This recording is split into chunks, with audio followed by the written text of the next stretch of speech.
इभम दृष्ट्वा, ऐरावताभम इभम दृष्ट्वा। इभ का अर्थ हाथी होता है। इभम दृष्ट्वा भवदाश्रितानां भयम नो भवति।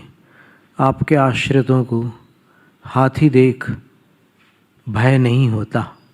कैसा हाथी? तो सारे विशेषण हैं। श्योतन मदाविल विलोल कपोल मूल मत्त भ्रमद भ्रमर नाद विवृद्ध कोपम। श्योतन मदाविल, श्योतन का अर्थ होता है झरते हुए। मद, हाथियों का एक समय होता है जब उनके गालों से एक रस निकलता है, एक स्राव निकलता है। पूरे गाल जो है मटमैले हो जाते हैं उससे। उसके आँख के पीछे वाला जो भाग है वहाँ से वो पूरे गाल को गीला करता हुआ, ये हाथी का चित्र है। और ये सिर्फ पुरुष हाथी में होता है ऐसा।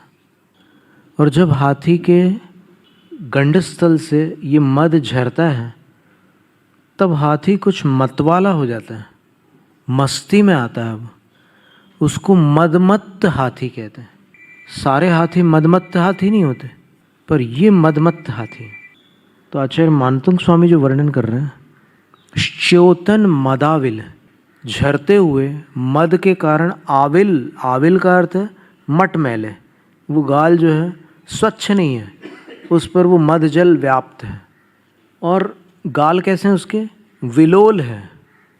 विलोल कपोल मूल, कपोल का अर्थ गाल होता है। और कपोल का मूल भाग जो है उसकी जो जड़ है गाल की, जहाँ से गाल शुरू होता है वो, तो वो विलोल है। विलोल का अर्थ होता है कि वो ऐसे हिल रहा है। और वहाँ पर ये जो रस निकलता है उसके शरीर से, एक सिक्रीशन होता है, उसमें एक स्मेल, एक गंध होती है। इसको गंध भी कहते हैं।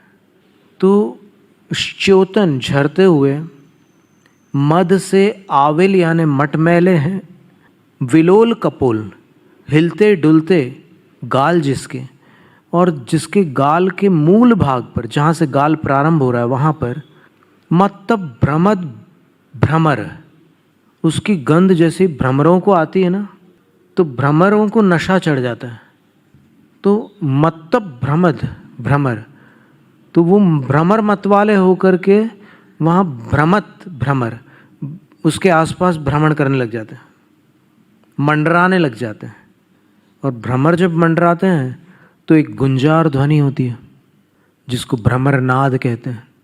तो मत्त भ्रमद भ्रमर नाद, और उस नाद को सुनकर वो जो हाथी है वो पहले ही आपे के बाहर, उसका दिमाग वैसे ही संतुलन में नहीं है, तो वो हाथी विवृद्ध कोपम, वृद्धिंगत कोप वाला हो जाता है। उसका क्रोध और विशेष बढ़ जाता है भौरों की आवाज़ों को सुन करके। दोनों तरफ मंडरा रहे हैं, ढेर सारे भ्रमर हैं, मधुमक्खियाँ भी आ जाती है हाथी की मद की गंध से। तो ऐसा वो हाथी है। और बड़ा कितना है? छोटा मोटा है क्या? बोले नहीं, ऐरावत आभम, ऐसा लग रहा है जैसे इंद्र का वाहन हो, इतना विशाल का है।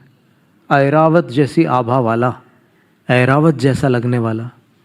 और कैसा है वो हाथी? उद्धतम, वो उद्धत है, किसी के वश में नहीं है। उद्धत का अर्थ होता है अनियंत्रित, आपे से बाहर, जो किसी के काबू में ना आए, ऐसा वो हाथी है। और कैसा है? तो आपतंतम, अपनी तरफ चला आ रहा है।